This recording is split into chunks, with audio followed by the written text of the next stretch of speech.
Hola, ¿cómo les va? Grabo este video para el taller de Pablo Meuli sobre enseñanza de las ciencias sociales en el nivel inicial y particularmente en jardín maternal. Pablo me mandó una serie de preguntas como para que les propusiera algunas reflexiones y algunos aportes en torno a ellas, así que las voy a ir leyendo y voy a ir planteando mis reflexiones al respecto. La primera es: ¿por qué nos parece válido abordar ciencias sociales en estos niveles? Hay alguna discusión entre los especialistas acerca de en qué momento es útil empezar a hablar de ciencias sociales y no de otra cosa.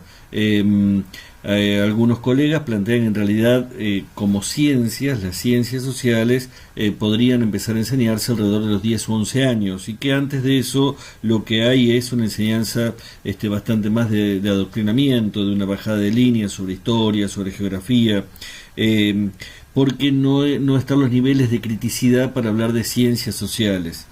Sin embargo, creo yo, también cuando los chicos empiezan a hacer 2 más 2, 3 más 4, decimos que están haciendo matemática, aunque no se puedan establecer los parámetros de validación de alto nivel de la matemática, pero son los primeros rudimentos de aproximación a la matemática. En el caso del nivel inicial, cuando hablamos de ciencias sociales, hablamos de una serie de herramientas para comprender el ambiente social, y en general se trabaja al mismo tiempo el ambiente social y natural, porque el ambiente que rodea al niño tiene elementos naturales y elementos sociales. Esa categoría de ambiente es una categoría que en los últimos años asociamos generalmente a la ecología y a la defensa del medio ambiente, pero que también durante mucho tiempo estuvo presente en la bibliografía de la psicología, y se hablaba de la relación entre el individuo y su ambiente, y toda la psicología del desarrollo trataba de establecer cuáles eran los factores internos y los factores ambientales que llevaban al desarrollo de un sujeto. Yo creo que cuando hablamos de la enseñanza enfocada en el ambiente, nos referimos a ambos enfoques, no tanto a esto que aporta la ecología y la defensa del medio ambiente, como a aquello que traía la psicología. Precisamente porque trabajar en la indagación del ambiente en el nivel inicial y en el jardín maternal tiene que ver con ofrecer oportunidades y herramientas para reflexionar acerca del ambiente que rodea a un chico o a una chica y darles claves de lectura para poder interpretar eso que tienen alrededor.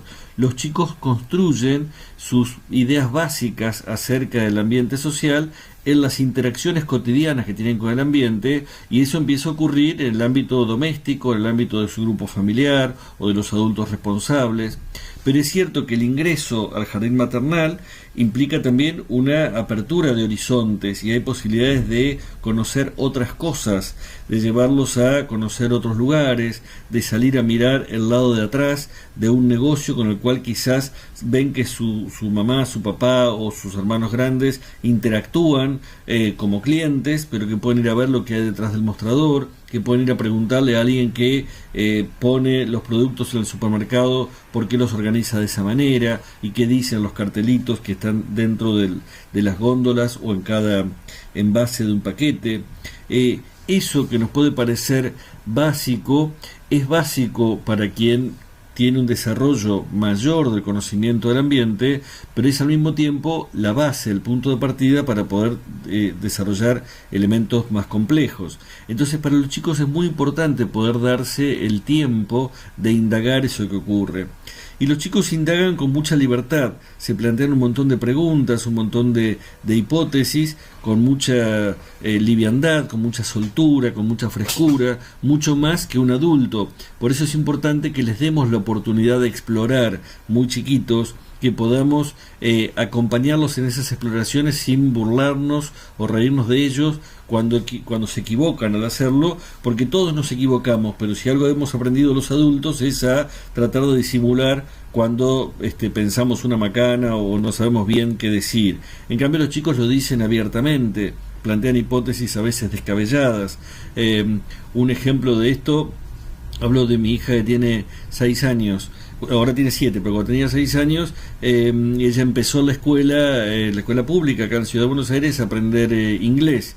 Y un día, mientras la estaba bañando la abuela, que es profesora de inglés, ella muchas veces había ido a dormir a la casa de la abuela y la abuela la llevaba los domingos a la mañana a misa. Entonces le cuenta a la abuela: ¿tú sabes que le dije a la profe de inglés que mi abuela también es profe de inglés y va a la iglesia? ¿Por qué cuento esa anécdota? Porque se nota que detrás de esa frase hay la construcción de una hipótesis, ¿no? O sea, ella va a un lugar que no entiende qué está ocurriendo ahí cuando se desarrolla una misa, y entonces dice: debe ser que se reúne, si esto se llama iglesia, debe ser que se reúnen los profes de inglés. Y si hay algo que no le coincide, como puede ser la N, que está en inglés pero no está en iglesia, se lo agrega, lo acomodan. Muchas veces el desarrollo de la ciencia también incluye eso, hipótesis que se esfuerzan, se tuercen para poder hacerlas valer. Entonces, ese tipo de construcción de conocimiento se desarrolla fuertemente en esos años, y hay que darse la oportunidad de poder abordar ese conocimiento desde el jardín, abrir los horizontes, no solo trabajar con lo que a los chicos les interesa, sino generar nuevos intereses. Si nosotros trabajamos con lo que a los chicos les interesa, nos reducimos a aquello que ya han tenido oportunidad de interesarlos. Entonces a los chicos pobres les interesarán cosas de pobres, a los chicos ricos les interesarán cosas de ricos, a los que viven en un barrio les interesarán cosas de su barrio, y a los que viven en otro les interesarán cosas de otros. Lo propio de la escuela es abrir a una variedad enorme de cuestiones que les pueden llegar a interesar, y hacer interesante aquello que es significativo, que es importante que los chicos conozcan. Es cierto también que hay experiencias cotidianas de los chicos de interacción con el medio social, y el trabajo que hace la escuela es ayudarlos a encontrar claves de lectura de eso cotidiano. Ahí los colegas que trabajan en el nivel inicial, como por ejemplo Adriana Serolnikov, hablan de el extrañamiento de lo cotidiano, hacerse preguntas acerca de lo obvio, acerca de lo que ellos cotidianamente conocen, pero que no se han preguntado por qué ocurre como ocurre. Hay también una distinción entre el ambiente natural y social. Cuando los chicos nacieron había árboles y presidentes, pero los árboles están ahí por una lógica de la naturaleza, y los presidentes están ahí por una lógica de construcción histórica. Entonces, muy lentamente los chicos van a ir construyendo una distinción entre esas dos lógicas, la del mundo natural y la del mundo social.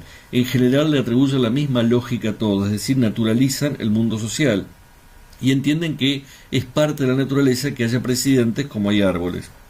Entonces es muy importante poder meterse en esos temas para ofrecer oportunidades de pensar el mundo en el que vivimos, y también oportunidades para empezar a hacerse preguntas en diálogo con otros compañeros acerca de experiencias que los chicos viven, y al mismo tiempo para poder ir ampliando las experiencias, invitándolos a experiencias nuevas. La segunda pregunta es si son válidas sumar las perspectivas interculturalidad, género, juego, identidad. Sí, son todas valiosísimas. Digo interculturalidad porque los chicos son criados en una cultura, su grupo familiar, su grupo de pertenencia, en general está en cierto ámbito cultural. Cuando entra en diálogo con otras tradiciones culturales, con otros modos de crianza, con otros criterios en la relación entre generaciones o entre géneros, en la escuela, cuando conocen otros grupos familiares que tienen criterios diferentes. Y entonces la interculturalidad es un criterio interesante para poder pensar cómo ampliar el horizonte de perspectiva de los chicos. Lo mismo que la categoría de género, una categoría que nos hace pensar qué nos diferencia y qué tenemos en común, y que no tiene una respuesta definitiva. Al revés, forma parte de los movimientos sociales y de las deliberaciones colectivas el tratar de entender qué es lo que tenemos de común y qué tenemos de diferentes. Lo mismo con respecto al juego. El juego es una herramienta de conocimiento del nivel inicial. Cuando un chico visita un supermercado y después, cuando vuelven, juegan al supermercado, en general pueden enriquecer el juego. Los chicos lo que hacen es, a través del juego, tratar de interpretar el contexto en el cual viven.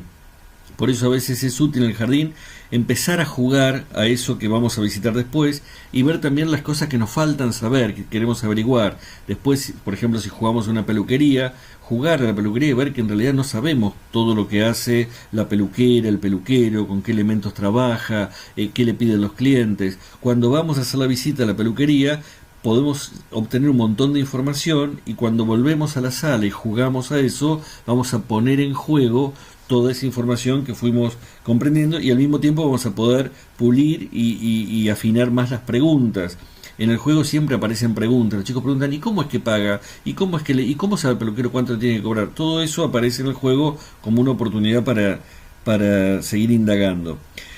Con respecto, me estaba acordando también de una escena de juego, me contaba una maestra, creo que de sala de 4, de 3 o de 4, en sectores populares los chicos jugaban a chorear autos, ¿no? O sea, salían y choreaban autos porque era lo que veían en el contexto social en que vivían. La maestra, en lugar de escandalizarse porque ocurría esto, tenía claro de que si los chicos jugaban a eso es porque estaban tratando de comprender, de interpretar lo que veían a su alrededor. Y entonces les dijo que iban a seguir jugando ese juego, pero que iban a agregar un personaje, que era el dueño del auto, y qué hacía cuando llegaba y se daba cuenta de que se lo habían robado. Me pareció muy interesante porque era partir de interpretar el juego como un momento de comprensión, de aprendizaje, de construcción de variables para interpretar el mundo, pero al mismo tiempo con este aporte de la enseñanza que es la intervención en el juego para aportar aquello que los chicos no veían en su experiencia cotidiana. Con respecto a la identidad, también me parece importante los desarrollos que tanto el psicoanálisis como las ciencias sociales han ido llevando adelante en la idea de que la identidad es una categoría indeterminada. Es decir, en los tiempos premodernos se entendía que la identidad estaba ligada al nacimiento, y entonces uno nacía noble o plebeyo, libre o esclavo, y que las marcas de nacimiento iban a perdurar a lo largo de toda la vida de un sujeto, ¿no? Recuerden la escena del Rey León cuando Simba está mirando al cielo y aparece el papá y le dice recuerda quién eres. Todo el Rey León es una defensa del modelo monárquico y una reivindicación de esas categorías premodernas, ¿no? Recuerda quién eres, porque la identidad es algo que estaba en el origen y que si lo perdés tenés que volver a buscarlo. La modernidad plantea que somos lo que hacemos, es decir, que a lo largo de nuestra vida vamos desenvolviendo una identidad y en todo caso al final de nuestra vida podemos ver qué hemos hecho para llegar a ser quienes somos. Y la posmodernidad agrega que somos lo que hacemos y somos los relatos que construimos acerca de lo que hacemos. Es decir que cuando uno revisa la propia vida, quizás no puede cambiar lo que ocurrió en el pasado, pero puede cambiar los modos de referirse a ella y puede leerlos o mirarlos desde otro punto de vista, que es lo que hace, por ejemplo, el psicoanálisis. El trabajo sobre la identidad en el nivel inicial ayuda a pensar que no hay nada predeterminado sobre nosotros, sino que vamos siendo en la medida en que vamos tomando decisiones en nuestras vidas. Me parece importante esto para salir de la idea de la identidad como algo que hay que preservar, que cuidar, y más bien la identidad es algo que hay que desenvolver, hay que desarrollar, hay que explorar. Me pregunta también Pablo qué otra mirada me parece que está haciendo falta, y yo creo que hay que entender esta relación con el ambiente desde un punto de vista político, ¿no? La política es una categoría relevante en la salita de dos, en el jardín maternal, porque el vínculo que tienen los chicos con su grupo familiar es un vínculo de afecto, de reconocimiento a través del afecto y de regalo de cariño unos a otros. Cuando cualquier chico o chica ingresa al jardín maternal, con quien se encuentra no es con la segunda madre, sino con el primer agente público, que es su maestra o maestro de la salita del jardín, y en ese espacio público de la sala se empiezan a construir las primeras categorías de lo político. ¿Qué es lo mío? ¿Qué es lo tuyo? ¿Qué es lo ajeno? ¿Qué es lo compartido? ¿En qué sentido somos iguales? ¿En qué sentido somos diferentes? ¿Qué podemos hacer juntos? ¿Y cómo nos organizamos para lograrlo? El ámbito de la sala del jardín maternal es un ámbito político, porque ahí se empiezan a construir esas categorías que hacen al ejercicio de la ciudadanía. Y precisamente eso que ocurre cotidianamente en la sala, que es discutir cómo nos turnamos para servir el jugo, o quién va a decidir el juego y quién no, qué podemos hacer juntos y qué es mío y qué es tuyo, y qué tenés que respetar a tu compañero porque eso es de él y no es tuyo, pero al mismo tiempo qué traemos juntos para compartir, aunque nos cueste dejar lo propio y compartirlo. Todo eso es también lo que se discute en el ámbito político. Cuando discutimos los impuestos, el presupuesto nacional, estamos discutiendo también qué es mío, qué es tuyo, qué es ajeno, qué es compartido, qué podemos hacer juntos y cómo nos organizamos para lograrlo. Entonces es muy importante el aporte del jardín a la construcción del sujeto político, porque empieza a desarrollarse ahí esos modos de insertarse la cultura política y de renovar la cultura política de un país.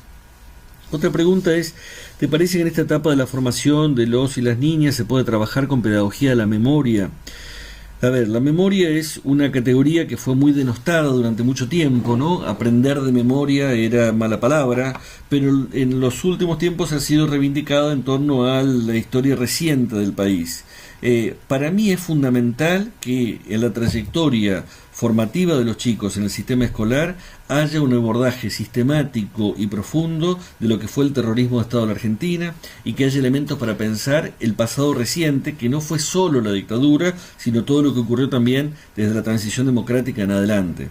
Ahora, porque me parece fundamental que eso ocurra en la trayectoria escolar de los chicos, me parece que no es conveniente que esté presente el jardín maternal y en la sala de nivel inicial. ¿Por qué? Porque creo que uno de los problemas que hemos tenido con el ingreso de estos contenidos a la escuela es su ingreso a través de las efemérides. Y entonces las efemérides hacen que todos los años abordemos un poquito de estos contenidos, desde la salita de 3, 4, 5, tengo un hijo de 3 años que ya ha tenido su acto de la memoria.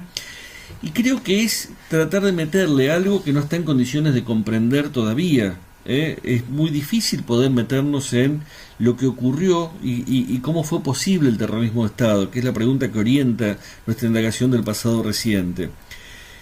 Cuando en matemáticas un contenido se considera relevante, se discute cuál es el mejor momento en la trayectoria formativa para poder abordar ese contenido. Y si la división por 2 cifras es muy importante, entonces en 5º grado le vamos a dedicar tiempo a la división por 2 cifras.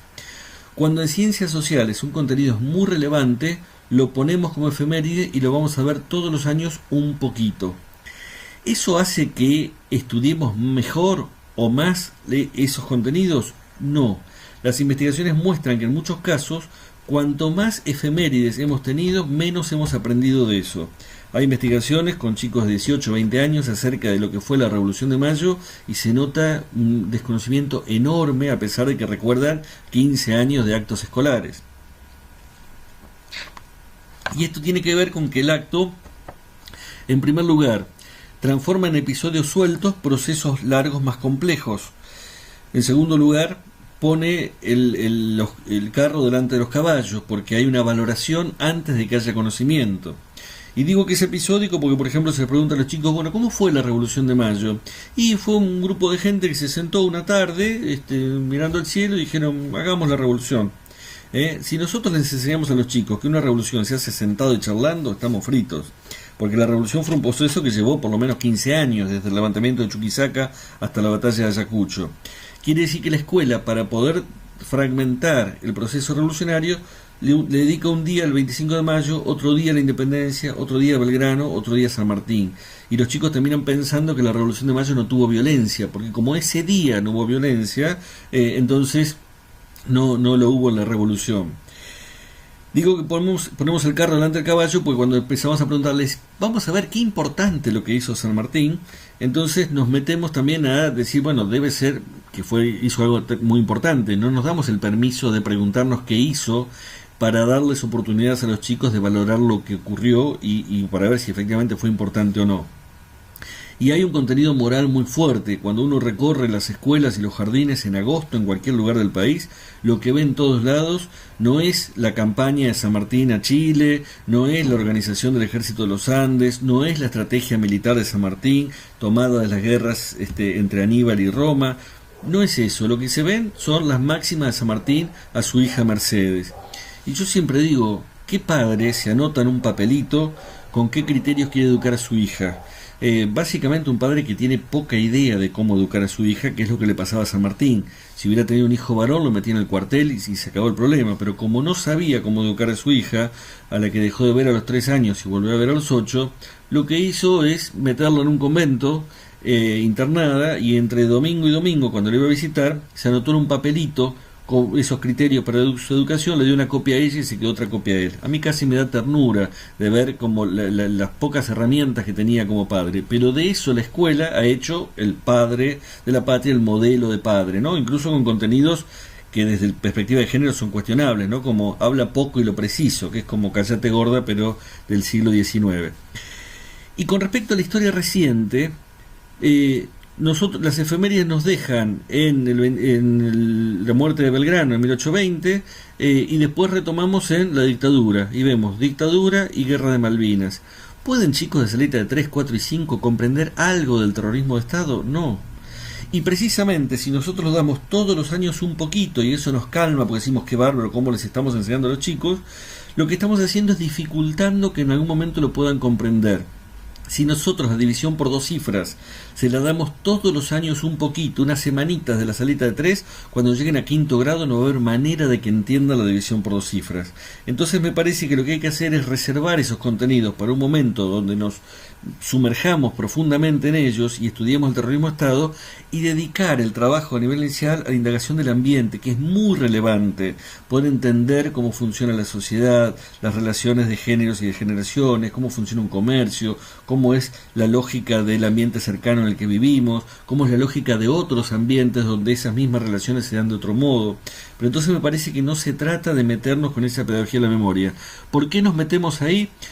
Porque como adultos lo consideramos valioso y a veces decimos, ¿cómo no le voy a hablar de esto que para mí es tan importante? No vaya a ser que después venga otro que no les hable. Entonces, por las dudas, desde la salita de 2, les doy lo que fue la dictadura militar. Y eso pasa a lo largo de todos los años y los chicos terminan diciendo, pero en este país no ocurrió otra cosa más que la dictadura.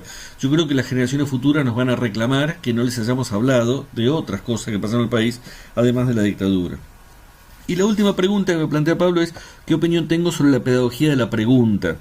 A ver, creo que esto se refiere a los últimos textos de Paulo Freire, el entrañable Paulo Freire, que ha sido un puntal de la reflexión pedagógica en América Latina, y esa pedagogía de la pregunta tiene que ver con sus producciones de los últimos años. Paulo murió, si no recuerdo mal, en el año 98, sí creo que 97, 98. Él había escrito Pedagogía del Oprimido 30 años antes, en un contexto de fuerte optimismo, ¿no? Era el momento en que había muerto el Che, pero había movimientos revolucionarios por toda América Latina, y él en ese momento era muy optimista sobre la educación, pensaba que la educación iba a cambiar al mundo, pero muy pesimista con respecto a la escuela, pensaba que la escuela ya no tenía salvación. 30 años más tarde, después de lo que ocurrió en toda América Latina, los procesos de dictaduras sangrientas, violencia, y también después de haber recibido mucha crítica por ese exceso de optimismo, él empezó a plantearse, en primer lugar, que la educación no va a cambiar al mundo, que lo que va a hacer la educación es formar a las personas que van a cambiar al mundo, pero que eso implica otro movimiento. Y por otro lado, empezó a ser un poquito más, tener una expectativa bastante mejor sobre la escuela. Entonces se entendía que hay que meterse un poco más a reflexionar sobre lo que ocurre en la escuela. En ese sentido, la pregunta, a mi modo de ver, es una herramienta clave para el trabajo de indagación del ambiente social. Muchas veces enseñar ciencias sociales es ofrecer respuestas a preguntas que nadie se ha formulado. Y si no hay pregunta, puede haber conocimiento, pero es mera información, es mero recitado de enunciados. Si no hay pregunta, no hay ciencia, no hay pensamiento crítico. Es la pregunta lo que hilvana la relación entre los enunciados. Es la pregunta lo que construye un puente entre conocer y pensar. Porque nos preguntamos, estamos pensando y construimos el conocimiento en ese proceso de pensar. Y el conocimiento no es algo que recibimos, que se nos da, sino que estamos construyendo como una búsqueda de dar respuestas a las preguntas que tenemos. Entonces, permitirnos preguntarnos y aprender a preguntarnos como educandos y como educadores, en este aporte que hacía Pablo del educando educador y el educador educando, nos permite meter las ciencias sociales de verdad en el aula.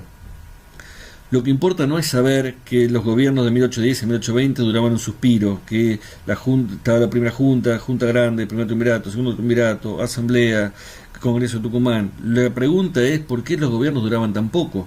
Si nosotros nos hacemos esa pregunta, entonces de verdad nos metemos en las ciencias sociales. Lo que importa no es saber un negocio se organiza de tal manera, sino ¿por qué hay negocios? ¿Por qué están organizados de esa manera?